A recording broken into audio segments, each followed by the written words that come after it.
धर्माकडे पाहण्याची आपली दृष्टी कशी असली पाहिजे आणि देशाकडे पाहण्याची आपली दृष्टी कशी असली पाहिजे, हे आजच्या विषयाचं सिक्रेट आहे. आता जर विषय खूप मोठा आहे, वेळ खूप कमी आहे, पण कमी वेळामध्ये जास्तीत जास्त कसं आपल्याला पाहता येईल हे आज आपण पाहूया. आज जर आपण पाहिलं तर सर्व मानव एक तर देवाकडे देव देव देव देव करत झुकलेले आहेत, किंवा एक तर धर्म धर्म धर्म या संकल्पनेकडे सगळेजण झुकलेले आहोत. आणि मध्ये जो देश आहे, या देशाची जी परिस्थिती आहे ना, ती एक दृष्टांत सांगतो मी, तुमच्या लक्षात येईल. आपल्याकडे तराजू असतो, तराजू ऐकताय ना, दाखवा आता. हा, तराजू असतो ना, तराजू, त्याला काटा म्हणतात, वजन काटा. त्या वजन काट्याकडे जर तुम्ही पाहिलं तर एका बाजूला इकडे एक तागडा असतो, इकडे एक तागडा असतं आणि मध्ये एक काटा असतो. तसं ज्या तराजू मध्ये लोक फक्त देव देव करत जातात, ते देवाचे वजन, त्या तागड्याचं वजन त्या ठिकाणी वाढलेलं असतं आणि जो देशाचा मधला काटा आहे तो झुकलेला असतो. ज्या बाजूला समाजातील सर्व माणसे धर्म धर्म धर्म या संकल्पनेच्या आहारी जाऊन धर्माकडे पाहतात, त्यावेळेला देशाचा काटा धर्माकडे झुकलेला असतो. मग देव आणि धर्म यांचा समतोल राखणारा मधला जो काटा असतो तो देश असतो. जर देशाचा समतोल राखायचा असेल तर देव आणि धर्म यांचं वजन सेम असायला हवं, त्यावेळेला देशाचं वजन वाढतं. लक्षात ठेवा, त्यावेळेला देशाचं वजन वाढतं. जर आपण देव देव जर करत राहिलो तर देशाचं वजन, देशाचा समतोल हा देवाकडे झुकलेला असतो. त्यामुळे जर देशाचा काठा, देशाचं वजन आपल्या जर समतोल राखायचं असेल, समान ठेवायचं असेल, तर धर्म आणि देव याचं वजन सेम असलं पाहिजे. ही गोष्ट तुमच्या आमच्या लक्षात आली पाहिजे. मग आज जो विषय आपण पाहतोय तो म्हणजे देव, देश आणि धर्म. आज देवाकडे पाहण्याची जी दृष्टी आहे तुमची आमची सर्वांची, ती कशी आहे बघा. आज देव म्हणजे नेमकं काय हे न कळल्यामुळे आज जीवनामध्ये गोंधळ निर्माण झालेला आहे. आज आपण सर्वजण देवळात जातो, प्रत्येक जण मंदिरामध्ये जातो, पण देव म्हणजे काय हेच कोणाला ठाऊक नाही. आणि या देवाकडे पाहताना आपली दृष्टी कशी असली पाहिजे याची सुद्धा आपल्याला कुसळशी संकल्पना सुद्धा मनामध्ये येत नाही. फक्त लोक बघा, आम्ही एक वाक्य सुंदर सांगतो, मंदिराचा किंवा देवळाचा मार्ग दाखवणारे भरपूर व्यक्ती, देवळाचा मार्ग दाखवणारे समाजामध्ये भरपूर व्यक्ती, परमतत्वाचा परमार्थाचा मार्ग दाखवणारे फक्त एक आणि एक व्यक्ती, ते म्हणजे सद्गुरू. आणि देवाकडे पाहण्याची दृष्टी तुमच्याची कशी असली पाहिजे या प्रकरणातून सद्गुरूंनी तुम्हाला समजावून सांगितलेलं आहे की बाबा देवाकडे पाहताना तुम्ही आम्ही कोणत्या दृष्टीने पाहिलं पाहिजे. जे संतांनी देवाकडे पाहण्याची जी संतांची संकल्पना आहे, देवाकडे पाहण्याची संतांची जी दृष्टी आहे ती आहे कशी आणि तुमच्या आमची दृष्टी कशी आहे यामध्ये तफावत आहे. लक्षात घ्या, तुम्ही आम्ही देवाकडे पाहताना त्याला मंदिरापुरता पाहतो, देवाकडे पाहताना त्याला देवळापुरता मर्यादित पाहतो, पण संत पाहताना त्याला मंदिरापुरता आविष्कार ते ठेवतच नाही, त्याला देवळापुरता आविष्कार त्याचा ठेवतच नाही. त्याला पाहताना बघा, संत जेव्हा पाहतात आणि तुम्ही आम्ही जेव्हा पाहतो यामध्ये फरक आहे. तुम्ही आम्ही फक्त देवळामध्ये पाहतो देवाला, तुम्ही आम्ही फक्त मंदिरामध्ये देवाला पाहतो. त्यामुळे समतोल जो आहे ना धर्माचा आणि देवाचा तो झुकलेला आहे. मग देवाकडे पाहताना कसं पाहिलं पाहिजे. आज तुम्ही आम्ही देवाला इतकं कमी लेखतो, किंबहुना देवळाला जे मंदिरापुरतं पाहतो, देवाला देवळापुरता पाहतो, यासारखं मोठं पाप तुम्ही आम्ही करत नाही. अगदी एका बाजूने आपण म्हणतो हा देव कसा आहे, अनंत आहे, इन्फिनिट आहे, आणि त्या देवाला जर आपण मंदिरामध्ये जर मर्यादित पाहिला तर त्याचा अपमान होत नाही का? काय बरोबर आहे ना? आपण काय करतो, खूप मोठं पाप करतो, त्याला फक्त मंदिरापुरता आविष्कार मानतो म्हणून. एका बाजूने सांगतो तो अनंत आहे, इन्फिनिट आहे, अनंत कोटी ब्रह्मांड नायक असं कोण म्हणतं? तुम्ही आधीच म्हणतो ना. आणि परत त्याला आपण मूर्तीपुरताच पाहतो. बरोबर आहे ना? मग त्याचा आपण नाही का? आता जर बालसंस्थांच्या संचालिकांना सांगितलं, अहो काय तुम्ही मुलांना एवढं सुंदर शिकवलं, तुमची मुलं फक्त 2 शब्द बोलली, त्याचा अपमान नाही का? बघा, आणि ती बोलली काय कमी आहे का? तू येऊन बोल, मग पितांबर बोला कसा तू बघू. इथे का लक्षात? आज जे देवाकडे पाहण्याची दृष्टी संतांनी सांगितलेली आहे, माझ्या भावंडांनो, सद्गुरुनी ग्रंथामध्ये जे प्रकरण लिहिलेलं आहे की देवाकडे पाहण्याची दृष्टी कशी असली पाहिजे, देशाकडे पाहण्याची दृष्टी तुमची आमची कशी असली पाहिजे, आणि धर्माकडे पाहण्याची तुमची आमची दृष्टी कशी असली पाहिजे, हे आजच्या विषयाचं सिक्रेट आहे.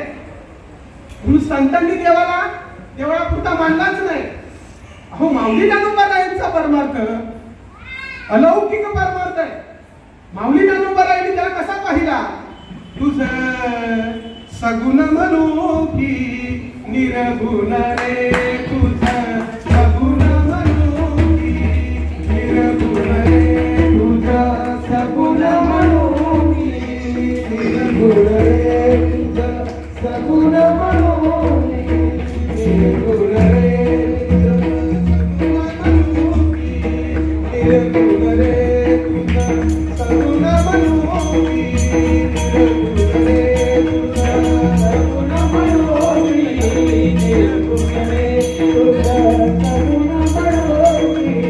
निर्गुण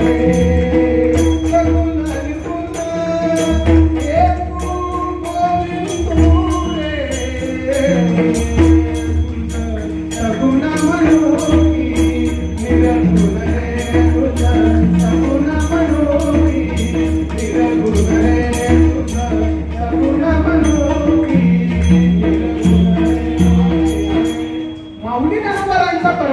अलौकिक परमार्थ आहे. लक्षात घ्या, माऊली ज्ञानोबारायांनी त्याला मंदिरापुरता पाहिलाच नाही, तो आविष्कार ठेवलाच नाही. अहो आमच्या तुकोबारायांनी सुद्धा, तुकोबारायांचा जगप्रसिद्ध अभंग आहे, सुंदर ते ध्यान उभे विठेवरी, सुंदर ते ध्यान उभे विठेवरी, सुंदर ते ध्यान उभे विठेवरी, सुंदर ते ध्यान उभे विठेवरी, करकटावरी ठेवूनिया, करकटावरी ठेवूनिया, तुळशी हार गळा कसे पितांबर, तुळशी हार गळा कसे पितांबर, आवडे निरंतर हे ठिकाण, आवडे निरंतर हे ठिकाण. तुकोबारायांनी सुद्धा त्याला मंदिरापुरता पाहिला नाही. बघा, तुकोबारायांचा सुद्धा परमार्थ अलौकिक परमार्थ आहे. तुकोबाराय म्हणतात, बघा, सगुणाच्या आधारे निर्गुण पाणीचे निर्धारे, सगुणाचा आधार घ्यायचा. सगुणाचा आधार घेतल्याशिवाय तो निर्गुण निराकार परमात्मा जो आहे तो तुम्हाला आकळताच येत नाही. तुकोबाराजी म्हणतात ना, सुंदर ते ध्यान. बघा, हे ध्यान जे आहे ना सुंदर, पण एक शब्द तुम्हाला भूतकाळात घेऊन जातो. सुंदर ते ध्यान, ते म्हणजे कोणतं? जे अनंत आहे, जे इन्फिनिट आहे, जे निराकार आहे, ते ध्यान. कुठे? उभे विठे. ते ध्यान जो निराकार परमात्मा आहे, निर्गुण परमात्मा आहे, तो कुठे उभा आहे? विठेवरी. आणि कर तटेवरी ठेवून.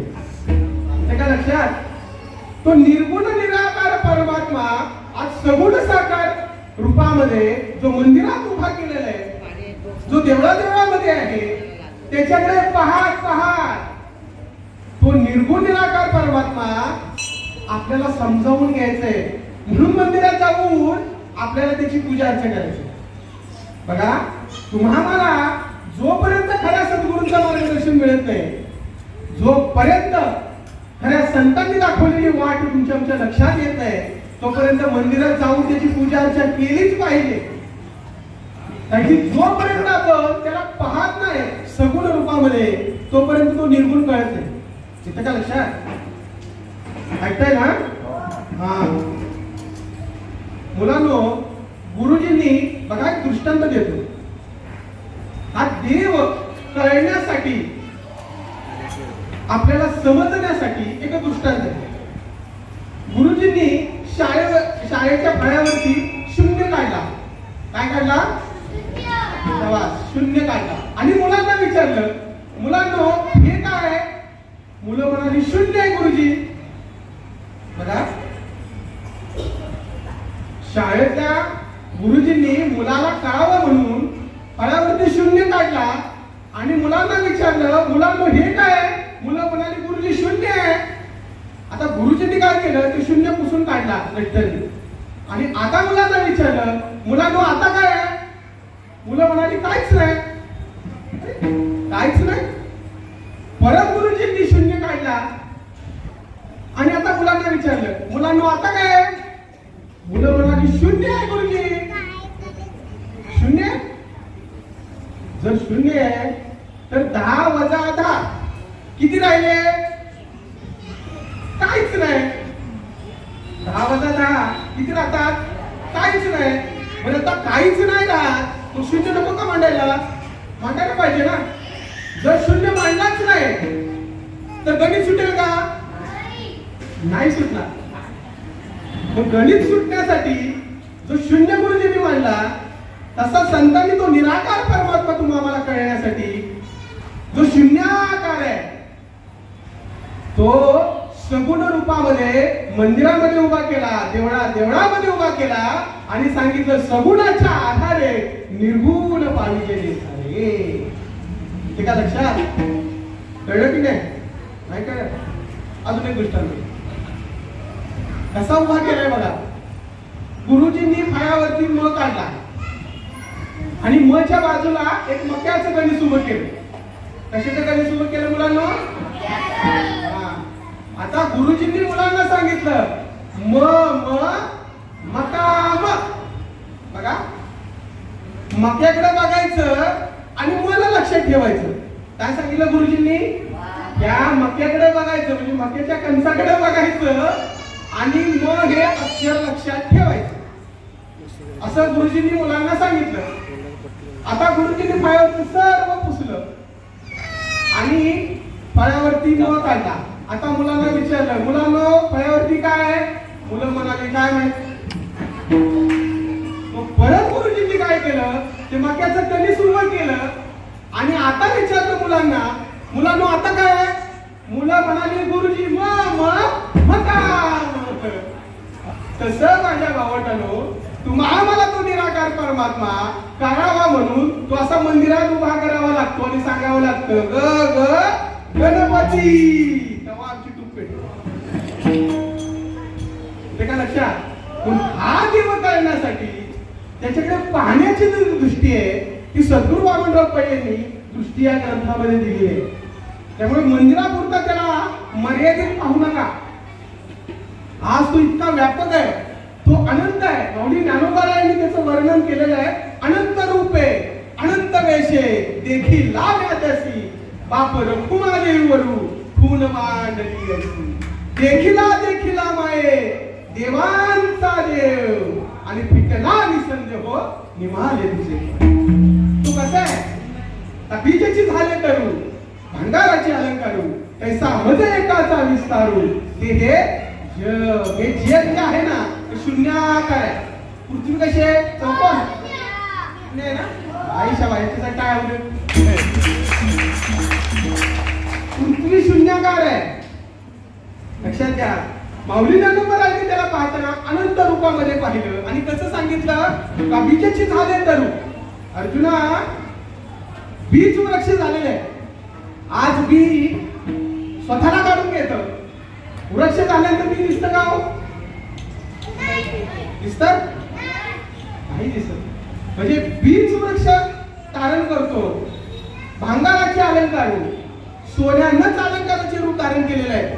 बांगडी नाही का, कानातलं चेन अंगठी बुगडी हे सगळं जे आविष्कार आहे, जे अलंकार आहे ते कोणामुळे आहे? सोन्यामुळे.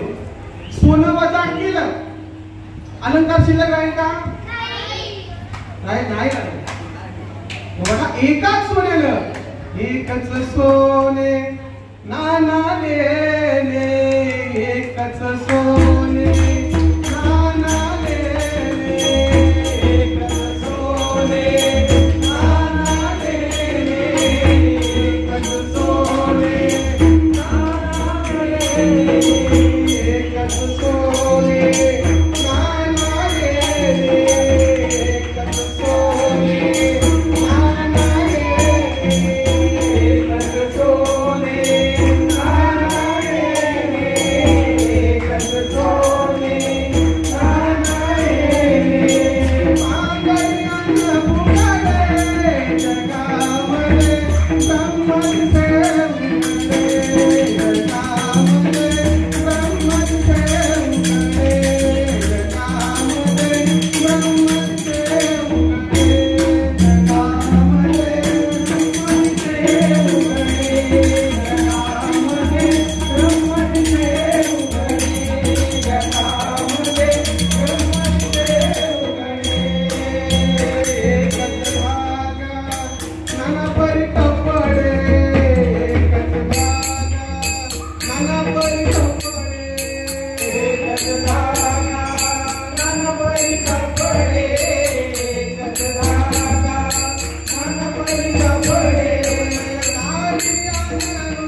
सोने नानाले सोन्यानंच अलंकाराचं रूप धारण केलेलं आहे.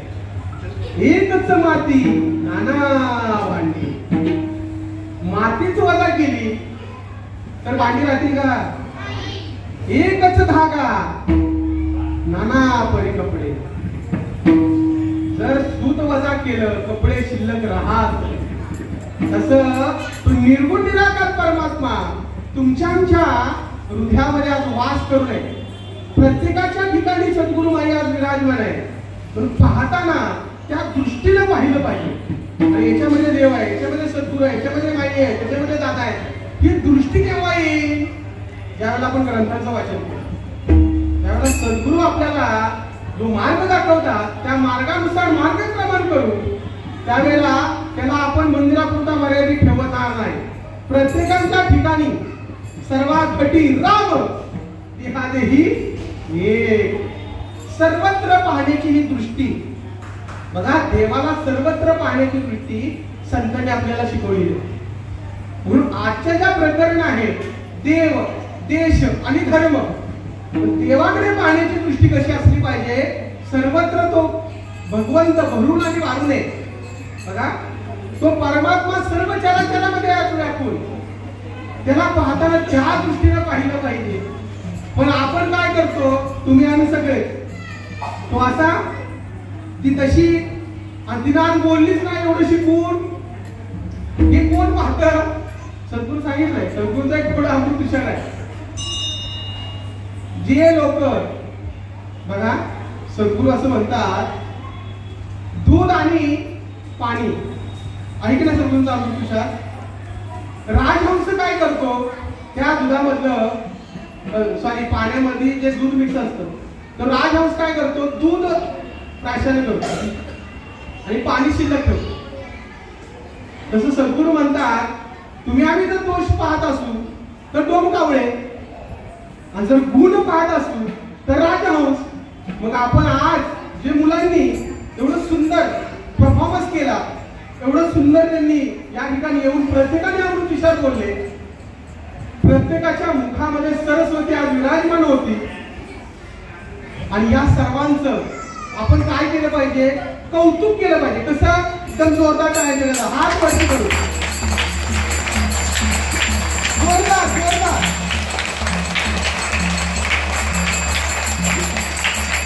Thank you thank you.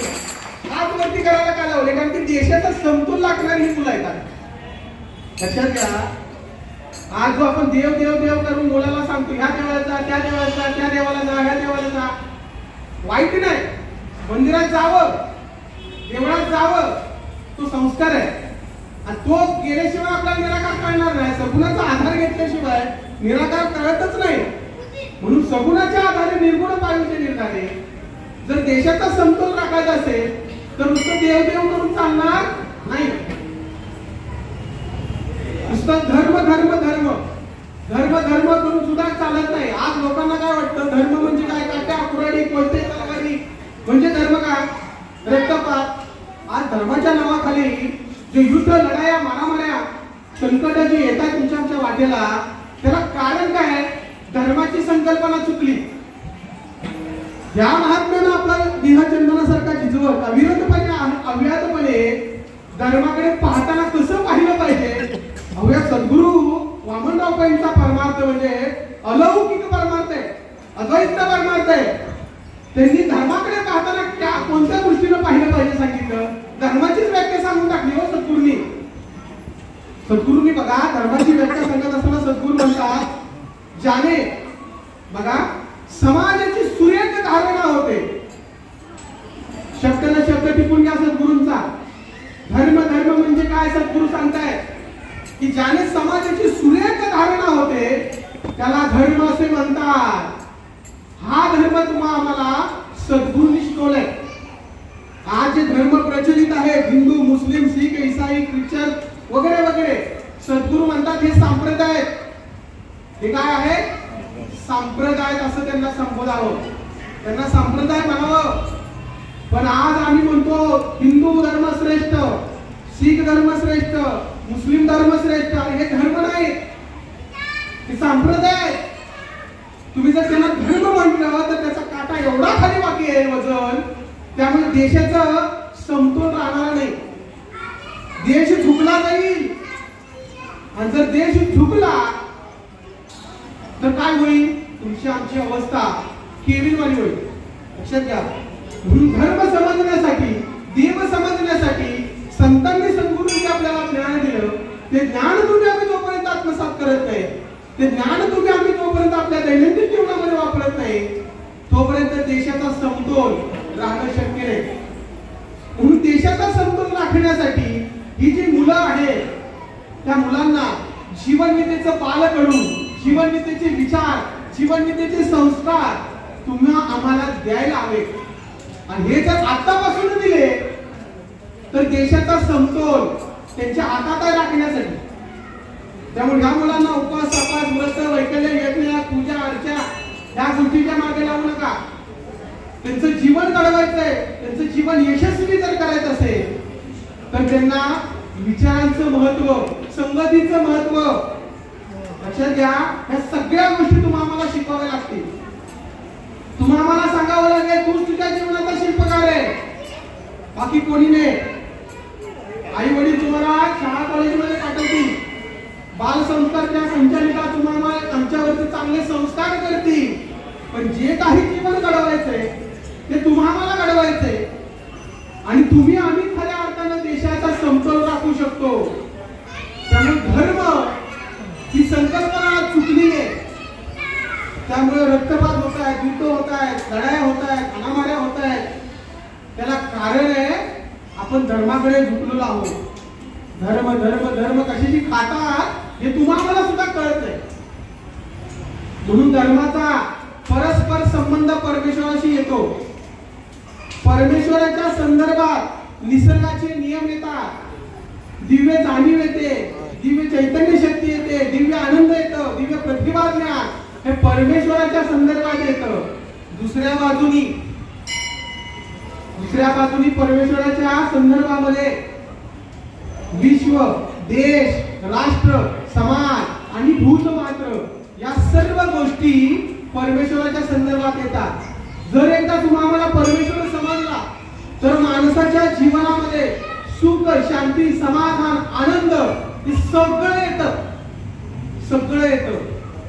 आणि हे येण्यासाठी माणसाला धर्म आणि देव हा समजला पाहिजे.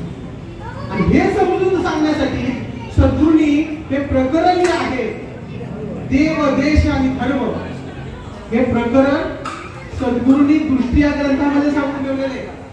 त्याचं कारणच आहे धर्माच्या नावाखाली आज तुम्ही आम्ही जे रक्तपात करतोय, जे भांडणतंड करतोय, जे हाणामारा करतोय, त्याला कारण धर्माची संकल्पना चुकली. जर धर्म ज्या धारणेला सद्गुरू म्हणतात, समाजाची सुरेख धारणा होते, एकमेकांच्या सहकार्यातून, एकमेकांच्या कर्तव्य बुद्धीतून समतोल राखला जातो. हा राखण्यासाठी तुमच्या आमच्या ठिकाणी विचार पाहिजे. तुमच्या आमच्या ठिकाणी धर्माविषयी, देशाविषयी, देवाविषयी प्रचंड प्रेम पाहिजे. याचा देव श्रेष्ठ, त्याचा धर्म श्रेष्ठ, याची जात श्रेष्ठ, तो कनिष्ठ, हे कळून चालणार नाही. आमच्या तुकोबारायांनी धर्माची व्याख्या सांगितलं, विष्णुमय जग वैष्णवांचा धर्म, भेदा भेद भ्रम अमंगळ. ऐका जी तुम्ही भक्त भागवत, कराल ते हित सत्य करा, कोणाही भूताचा न गणमस्तर, वर्म सर्वेश्वर पूजनाचे. तुका म्हणे एका देहाचे अवयव, सुख दुःख जीव भोग पावे. धर्म धर्म म्हणजे काय? तुम्ही आम्ही सगळे, सगळ्यांचा धर्म एक आहे, तो म्हणजे कर्तव्य धर्म. प्रत्येकाचं कर्तव्य आपला देश कसा प्रगतीपथावर जाईल, प्रत्येकाचा धर्म आहे, प्रत्येकाचं कर्तव्य धर्म आहे. आपलं राष्ट्र सर्व राष्ट्रांच्या पुढे कसं जाईल, माझी प्रत्येक कृती ही राष्ट्रहिताची आणि विश्व शांतीची कशी होईल, याला धर्म म्हणतात. धर्म धर्म म्हणजे दुसरं काही नाही. प्रत्येकाचा धर्म, प्रत्येकाचं कर्तव्य धर्म काय, जे माझ्या वाट्याला आलेलं प्रामाणिकपणे काम आहे. आता हा मुलांचा धर्म काय आहे तुम्ही म्हणाल, हे मुलं म्हणतील आमचा धर्म काय, तुमचा धर्म कोणता आहे? अभ्यास. अभ्यास करणं हा तुमचा आमचा कर्तव्य धर्म आहे. अभ्यासाचा हा कंटाळा भाग्याला टाळा, अभ्यासाचा कंटाळा भाग्याला टाळा, अभ्यासाचा कंटाळा भाग्याला टाळा, अभ्यासाचा कंटाळा